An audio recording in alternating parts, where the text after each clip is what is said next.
সকাল সকাল ঘুম থেকে উঠে বাড়ির সমস্ত কাজকর্ম সেরে এখন দেখো স্নান সেরে নিয়েছি আমি। আমার পুজোটাও কিন্তু কমপ্লিট হয়ে গেছে। এখন রেডি হচ্ছি, একটু যাব হচ্ছে বার্থডে বাড়িতে। তো বার্থডেটা ছিল হচ্ছে আমার দিদির মানে মেয়ের। চলো তার আগে বলি, আমি প্রিয়াঙ্কা আর আমার একটি নতুন ব্লগ দেখার জন্য সকলকে জানাচ্ছি অনেক স্বাগত। তো এখন সকালে যেহেতু স্নান করেছি আর ঠান্ডা, আমাদের এখানে না প্রচণ্ড ঠান্ডা পড়ে গেছে। তো চুলটা একটু ড্রায়ার দিয়ে শুকিয়ে নিয়েছি। বাবুকে কিন্তু আমি আগেই রেডি করে দিয়েছিলাম, কারণ ও কোথাও যাওয়ার নাম হলে আমাকে কখন রেডি করাবে, আমাকে কখন রেডি করাবে, এই করতে করতে মাথা পাগল করে দেয়। ওদিকে কিন্তু তোমাদের দাদাভাই রেডি হয়ে গেছে, এদিকে বাবু রেডি হয়ে গেছে, আর এদিকে কিন্তু আমিও রেডি হয়ে গেছি। তো আমাদের তিনজনকে কেমন লাগছে জানাতে কিন্তু অবশ্যই কমেন্ট করে ভুলবে না। আর এই যে দেখতে পাচ্ছ ছোট ছোট কানের দুলগুলো পরেছি, এই কানের দুলগুলো কিন্তু আমার বিয়ের সময় আমাকে দেওয়া হয়েছিল। তো ওটাই আজকে পরেছি, আর গলায় পরেছি একটা সমান মানে চিক পরেছি শুধুমাত্র, আর কিছু পরিনি। কারণ যেহেতু বাইকে করে যাচ্ছি অনেকটা দূরের রাস্তা, সেজন্য আর মানে বেশি কিছু পরিনি। তো চলো এখন কিন্তু বেরিয়ে পড়েছি আমাদের মানে বার্থডে বাড়ি যাওয়ার উদ্দেশ্যে। আর আমাদের সঙ্গে কিন্তু ছোট মা কাকাবাবু ওরা দুজন মিলেও গেছিল। তো আমরা যেহেতু একটু আগে মানে আছি, আর ওরা একটু পিছন পড়ে গেছিল, সেই জন্য কিন্তু ওদেরকে দেখাতে পারিনি। আর আমাদের সাথে সাথে কিন্তু যেমন কাকাবাবুদেরকে নিমন্ত্রণ করেছিল, তেমনই কিন্তু মানে দিদিভাইকেও বলেছিল। বাট দিদিভাই যেহেতু ও বাবুর কাছে যাবে, সেজন্য কিন্তু যেতে পারলো না আমাদের সঙ্গে। তো ওইদিকে দেখো চলে এসেছি আমরা বার্থডে বাড়িতে। আর এই যে দেখো এটা হচ্ছে দিদির ছেলে। আর আমাদের ওখানে আর কি মায়ের বাড়ি থেকে সবাই এসেছিল, সমস্ত ভাইজি বৌদি, তো পিসির মেয়ে, এদের সবাইকে বলা হয়েছিল। তো খুব একটা বেশি বড় করে না, মানে ছোটোখাটোর মধ্যে আমাদের বাড়ির সমস্ত ফ্যামিলির সমস্ত লোকজনদের নিয়ে আর কি করা হচ্ছিল। তো আর এই যে দেখছো ছোট্টটা দাঁড়িয়ে আছে, ওটা হচ্ছে কি আমার দিদির মেয়ে। আর ওর সামনে যে দাঁড়িয়ে আছে ওটা হচ্ছে আমার ছোট বোনের মেয়ে। আর ওদিকে আমার বাবু আছে, আর ওদিকে হচ্ছে দিদির ছেলে আছে। তো সবাই মিলে একসঙ্গে আছে, ওদেরকে হচ্ছে আশীর্বাদ চলছে আর কি। তো সবাই মিলে এখন আশীর্বাদ করছিল। আর এই যে আমার বড়দি, তো ওরই মেয়ে হচ্ছে আজকে জন্মদিন। তো বড়দি আশীর্বাদ করছে, তারপর হচ্ছে কি আমরাও পর আর কি আশীর্বাদ পর্বটা সারবো।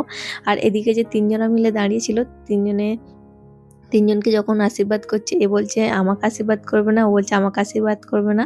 তো এই করছিল আর কি ওরা। সত্যি জন্মদিন হলে কিন্তু একটা অন্যরকম আনন্দ, ভালো লাগা কাজ করে। বাট আমাদের কিন্তু জন্মদিন একদমই আমার মা করেনি ছোটবেলা থেকে। তো সেটা আমাদের ভীষণ আফসোস যে আমাদের মানে জন্মদিন করেনি আমার মা। বাট এখানে কিন্তু শ্বশুরবাড়িতে তোমার দাদাভাই আমার জন্মদিনটা মনে রেখেছে, পালন করে, এটা আমি ভীষণ স্যাটিসফাই, খুব খুশি।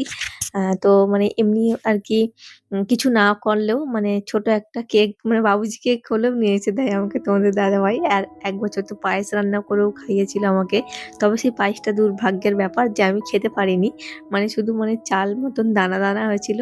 তো যাই হোক, মানে আমাকে যে রান্না করে দিয়েছে নিজের হাতে, এটাতে আমার সৌভাগ্য, মানে আমি অনেক খুশি তাতেই।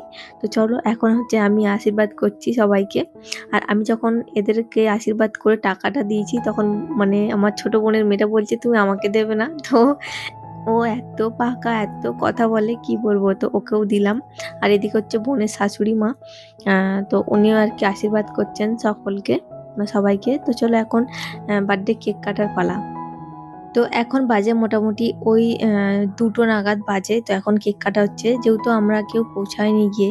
তো আমরা ঘর থেকে বেরিয়েছি প্রায় 12টা নাগাদ। তো মানে বেরোতে করতে মানে বুঝতেই পারছো শীতের ছোটবেলা। তো বেরোতে বেরোতে মোটামুটি 12টা বেজে গেছে। আর তারপর হচ্ছে আমরা পৌঁছেছি অনেকক্ষণ, তারপর হচ্ছে গিয়ে কেক টেক সাজানো হলো, ও একটু মানে গুছিয়ে টুছিয়ে নিল ওখানটা, ওকে একটু জামা টামা পরে রেডি করালাম। তারপরে যে এখন কেক কাটা হচ্ছে, প্রায় 2টো বাজে।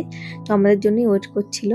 তো তারপর ওদিকে কেক কাটা পর্ব শেষ হলো, আর আমরা কিন্তু এখানে খেতে বসে গেছি। দেখতেই পাচ্ছ সুন্দরী মহিলা বসেছে, তোমার দাদাভাই, আমি আর বোনের বর, আমরা সবাই মিলে একটা টেবিলে বসছিলাম। আর ওদিকে হচ্ছে বৌদি টৌদি সবাই আর কি বসেছিল।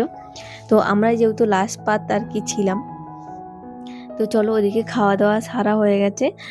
তারপরে এই যে দেখো বাড়ি ফিরবো। তো দিদিদের মানে ওখানে চালে আর কি অনেক লাউ গাছ হয়েছে সুন্দর বেশ। আর এই যে দেখো বড় মতো একটা লাউ হয়েছে, সেটা ওরা জানেও না যে এরকম ইঁদুরে খেয়ে নিয়েছে আর কি। তো বললো আর কি যে বোন লাউ নিয়ে যা একটা। আর এরকম দেখছি যে লাউগুলো, সব লাউগুলোতে এরকম ইঁদুরে দাগ করে দিয়েছে। তো ওখান থেকে ওটা কাটা হয়েছিল, বাট আমরা নিইনি।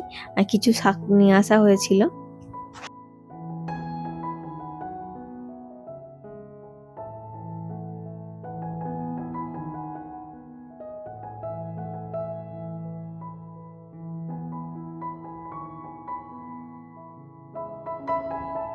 তো এদিকে তোমার দাদাভাই হচ্ছে লাউ শাক কাটছিল। ও ওইসব দিকে কিন্তু খুব এক্সপার্ট, মানে ওইসব খুব ভালোবাসে।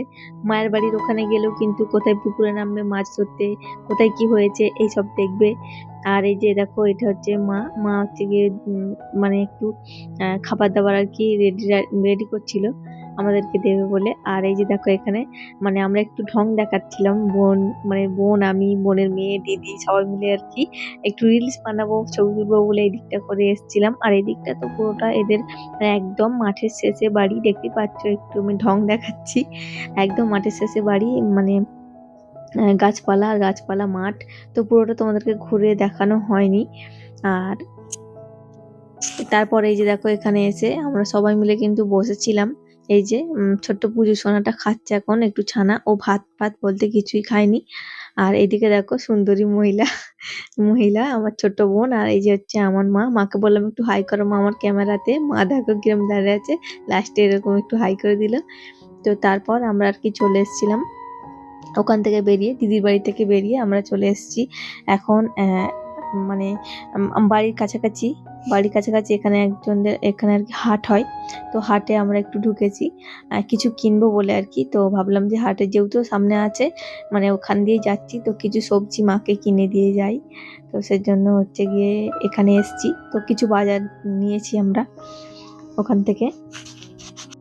আর এখানে বাজার নেওয়ার থেকে বেশি মানে কি বলবো, মানে এত লোকের ভিড়, যেন মেলা হচ্ছে এরকম একটা ব্যাপার। আর প্রতিটা দোকানেই কিন্তু ভিড় আছে, মানে কিছু না কিছু কিনছে। খুব মানে বেশি ভাল লাগছিল এখানটা এসে। তো আমরা কিছু সবজি টবজি কিনলাম, তারপর হচ্ছে যাব মায়ের বাড়িতে। তো মায়ের বাড়ির ওখান থেকে ঘুরে তারপর যাব আমরা বাড়ি। তো আমাদের প্রায় যেতে করতে বেজে গেছিলো 8টা নাগাদ। আর তোমরা যারা আমার এই ভিডিওটা দেখছো, তোমাদের কাছে একটাই অনুরোধ, অবশ্যই করে কিন্তু একটা লাইক দেবে। আর তোমরা যারা আমার নতুন বন্ধুরা ভিডিওটা দেখছো, তোমরা কিন্তু অবশ্যই চ্যানেলটি সাবস্ক্রাইব করে পাশে থাকবে। আর পাশে থাকা বেল আইকনটি কিন্তু অবশ্যই করে ক্লিক করবেন, যাতে করে আমি কোনো নতুন ভিডিও আপলোড করলে সাথে সাথে কিন্তু তোমার কাছে পৌঁছে যায়। আর সময় সুযোগ করে আমার সেই ভিডিওটা তোমরা দেখে নিতে পারো। আর আমার পুরো ভিডিওটা কেমন লাগলো জানাতে কিন্তু অবশ্যই ভুলো না, কমেন্ট সেকশনে কমেন্ট করে যেও একটা। আর তোমাদের যদি কোনো ভিডিও সংক্রান্ত মতামত থাকে বা কোনো কিছু জানার থাকে বা কোনো কিছু মানে ভিডিও সেরকম চাও, আমাকে কিন্তু অবশ্যই জানাতে পারো। চলো আজকে টাটা, আবার পরে দেখা হবে।